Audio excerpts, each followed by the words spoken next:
Assalamualaikum warahmatullahi wabarakatuh. Nama saya Farah Aisyah, salah satu mahasiswi dari Universitas PGRI Adibuana Surabaya dari Prodi Pendidikan Guru Sekolah Dasar angkatan 2019E dengan NIM 198000209. Dengan adanya video ini, saya bermaksud untuk memenuhi tugas akhir metodologi penelitian.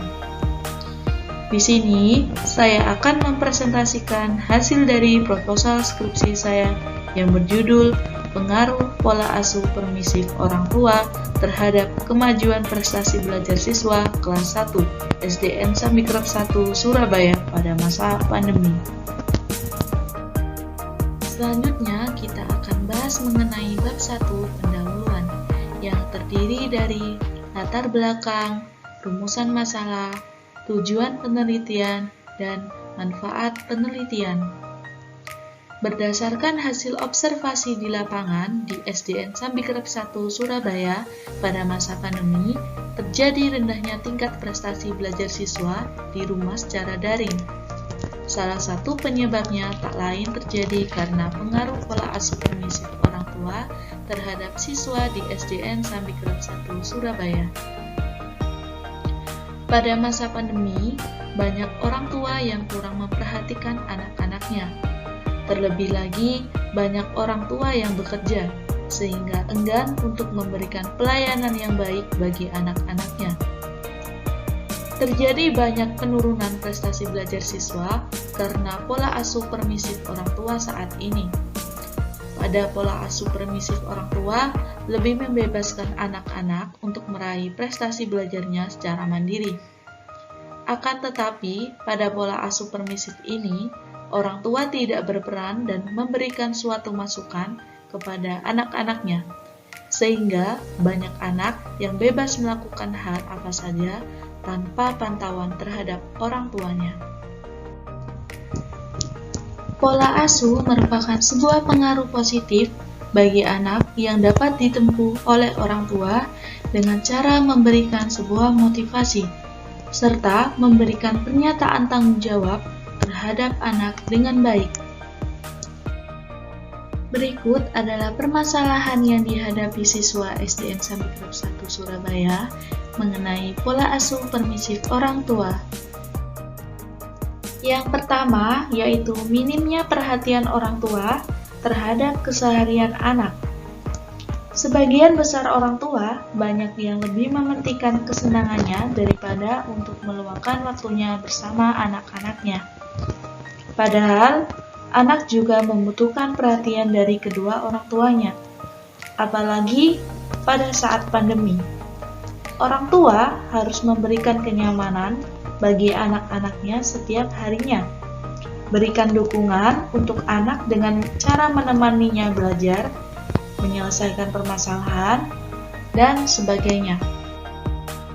Yang kedua yaitu rendahnya daya semangat anak karena kurangnya dorongan dari orang tua. Anak akan lebih cenderung menjadi pemalas ketika orang tua tidak ada yang memberikan ia semangat. Mereka akan cenderung menjadi pendiam, bahkan mereka tidak lagi ingat dengan permasalahan dan perkembangan dirinya saat belajar.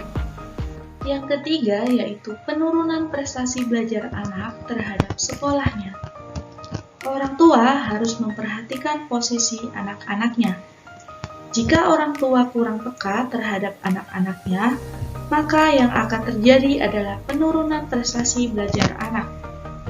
Padahal, faktor yang mempengaruhi besar kecilnya suatu penurunan belajar tergantung keterpekaan orang tua mengenai anak-anaknya. Jika orang tua membebaskan anak-anaknya dalam dunia pembelajaran maupun kesehariannya, anak akan melakukan semuanya dengan ala kadarnya, tanpa memperhatikan naik turunnya prestasi belajar mereka. Yang keempat yaitu perubahan karakter anak karena kurangnya pola asuh dari orang tua. Seiring berjalannya waktu, kita seringkali menjumpai anak-anak yang kurang sopan terhadap orang yang lebih tua dari mereka. Ataupun banyak anak yang menjadi pemarah saat orang tua mereka memberikan sebuah nasihat untuknya. Faktor tersebut terjadi karena kurangnya pola asuh dari kedua orang tuanya. Tanpa mereka sadari, anak tersebut akan tumbuh menjadi orang yang memiliki karakter kurang baik terhadap lingkungan sosialnya. Berikut merupakan rumusan masalah dari proposal skripsi peneliti. Berdasarkan latar belakang yang diperoleh di atas, maka dapat dirumuskan bagaimana pengaruh pola asuh permisif orang tua terhadap prestasi belajar siswa SDN Sambikrab 1 di Kota Surabaya pada saat masa pandemi saat ini.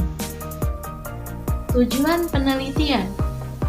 Berdasarkan rumusan masalah yang telah dipaparkan di atas, maka tujuan dari penelitian ini adalah sebagai bentuk menyadarkan keterpekaan pola asuh orang tua terhadap siswa SDN Sambikrab 1 di Kota Surabaya pada saat pandemi maupun keterlibatan dalam peningkatan prestasi belajar anak pada saat daring. Berikut yaitu manfaat penelitian yang dipaparkan oleh peneliti secara teoritis. Memberikan wawasan bagi orang tua dan calon guru untuk mengatasi siswa SDN Sambikrab 1 di Kota Surabaya dalam memberikan pola asuh yang baik bagi anak pada saat pandemi. Manfaat praktis bagi siswa untuk mempermudah siswa dalam meningkatkan prestasi belajarnya. Bagi guru, mempermudah guru agar dapat bekerja sama dengan orang tua untuk mengetahui karakter anak. Bagi orang tua, membantu orang tua agar dapat memberikan pola asuh yang baik ketika saat pandemi. Bagi peneliti, menambah wawasan tentang pentingnya pola asuh orang tua terhadap peningkatan prestasi belajar anak. Selanjutnya, kita membahas tentang bab 2, yaitu tentang kajian pustaka yang meliputi pola asuh permisif orang tua, kemajuan prestasi belajar siswa, kerangka berpikir, serta subjek penelitian. Pola asuh permisif orang tua merupakan sebuah pola asuh yang memberikan peluang kebebasan dalam diri seorang anak. Pola asuh permisif ini tidak memberikan batasan dan tidak memberikan ketegasan dalam keseharian anak. Orang tua akan cenderung mengikuti keinginan anak tanpa membatasinya, bahkan orang tua juga cenderung tidak pernah memberikan hukuman kepada anak. Sehingga anak merasa bahwa apapun yang mereka lakukan itu sudah benar. Menurut pendapat Rina M. Taufik tahun 2006, di dalam pola asuh permisif akan membentuk karakteristik anak yang kurang percaya diri, manja, dan selalu ingin menang sendiri dalam kesehariannya. Karena di dalam pola asuh permisif, anak cenderung dibebaskan oleh orang tuanya. Orang tua membiarkan mereka untuk mengerjakan apa yang mereka ingin kerjakan. Menurut paparan mengenai kemajuan prestasi belajar siswa, pola asuh permisif ini sangat kurang terhadap kemajuan prestasi belajar anak. Ada sisi positifnya untuk anak dapat mengembangkan dirinya dalam dunia pendidikan, akan tetapi banyak yang tidak diterapkan dan kurang diberikan dorongan oleh orang tuanya. Sehingga pada kelas 1 SDN Sambikrab 1 Surabaya, orang tua kurang memperhatikan kemajuan anak-anaknya. Selanjutnya yaitu kita akan membahas tentang kerangka berpikir. Secara konseptual, pola asuh permisif adalah sebuah perlakuan yang melibatkan pendidikan untuk membentuk sebuah perlakuan baik berupa dorongan ataupun sebuah motivasi dalam bentuk lisan atau sebuah tindakan. Menurut pendapat Sutari Imam Bamadi tahun 1986-42, ia mengungkapkan bahwasannya orang tua dalam pola asuh permisif ini kurang tegas dalam memberikan peraturan-peraturan untuk anak-anaknya. Pernyataan tersebut benar dan logis. Dalam pola asuh permisif, orang tua kurang memberikan peraturan secara matang.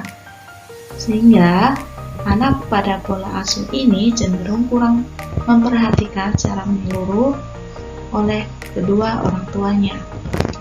Mereka dibebaskan untuk melakukan sebuah aktivitas yang mereka mau.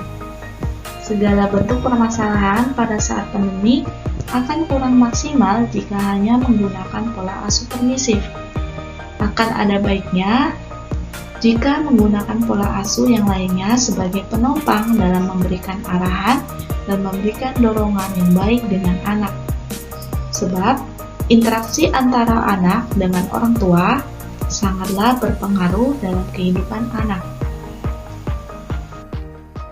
Subjek penelitian merupakan sebuah responden yang akan dijadikan sebuah sampel dalam sebuah penelitian. Dalam penelitian kualitatif, kali ini peneliti mengambil subjek dari guru, kepala sekolah, siswa kelas 1 SDN sampai grup 1. Penelitian ini juga menggunakan metode case study atau studi kasus. Dengan adanya metode ini akan memudahkan peneliti dalam mengumpulkan data pada saat mengamati sesuatu yang terjadi pada penelitian kali ini. Selanjutnya, kita akan membahas tentang bab 3 tentang metode penelitian, yaitu jenis penelitian. Secara umum, metodologi penelitian terdapat dua macam penelitian. Yang pertama, penelitian kuantitatif dan penelitian kualitatif. Jenis penelitian yang saya gunakan pada penelitian kali ini adalah penelitian kualitatif. Penelitian kualitatif digunakan untuk menampakkan segala sesuatu dalam bidang sosial. Dalam pendekatan ini, lebih ditekankan dalam pengamatan melalui studi kasus. Selanjutnya yaitu tempat dan waktu penelitian. Penelitian ini dilaksanakan di SDN Sambikerep 1 Surabaya, yang beralamat di Jalan Raya Sambikerep, Kota Surabaya, Jawa Timur, dengan kode pos 60217. Tempatnya sangat strategis dan mudah diakses oleh peneliti. Karena lokasinya yang bertempat di samping jalan raya, sehingga akan memudahkan siapapun yang mengunjunginya.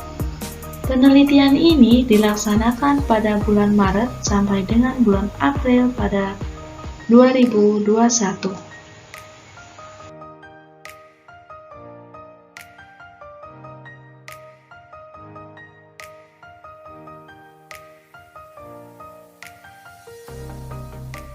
Selanjutnya yaitu instrumen penelitian.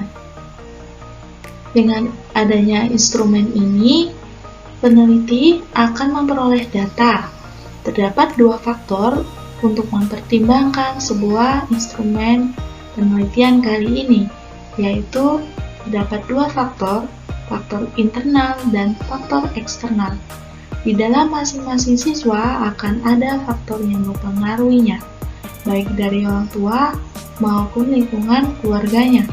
Maka dari itu dibutuhkan pencatatan sebagai bentuk hasil observasi pada saat penelitian secara langsung.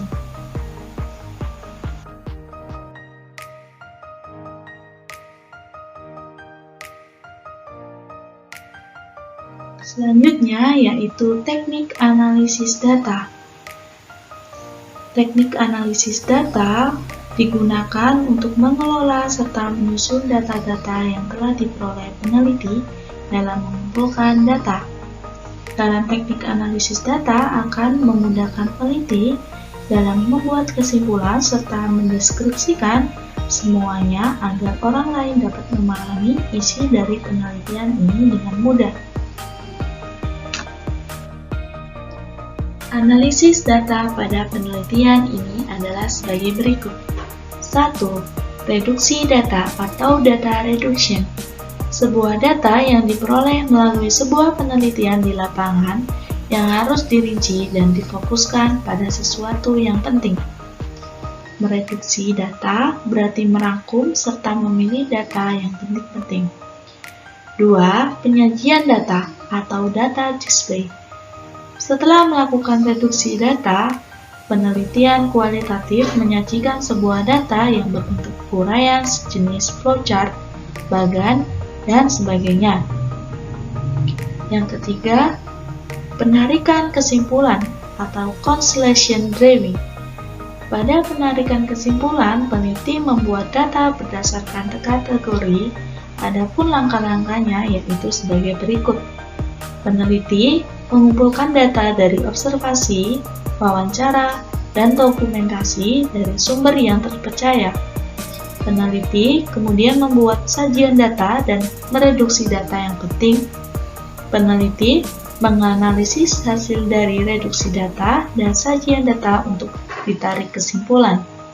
Data tentang manajemen kesiswaan selama penelitian agar lebih utuh.